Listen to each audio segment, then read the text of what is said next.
Beginilah kondisi puluhan penumpang Garuda yang akan menuju Timika, Papua di Bandara Ngurah Rai. Para penumpang menuturkan sudah melakukan komunikasi dengan pihak maskapai dan Angkasa Pura, namun hingga Jumat sore, para calon penumpang ini belum mendapatkan kepastian kapan akan diberangkatkan menuju Timika.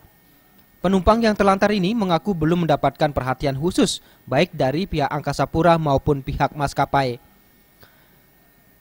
Seperti ini contohnya Garuda seperti ini kan harusnya kita penumpang sudah dari tadi malam paling nggak kan dikasih akomodasi makan atau tempat penginapan seperti itu. Tidak jelas. Jadi mereka tidur di sini tadi malam. Tadi malam.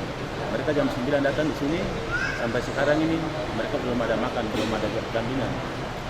Belum kasih makan juga dari ini, belum kasih makan juga oleh Garuda. Para calon penumpang ini juga mengatakan pihak Garuda sempat menyampaikan akan memberangkatkan rombongan ke Timika menunggu tanggal 21 Oktober mendatang. Sehingga para calon penumpang semakin khawatir terkait biaya tinggal bila harus menunggu lama untuk diberangkatkan.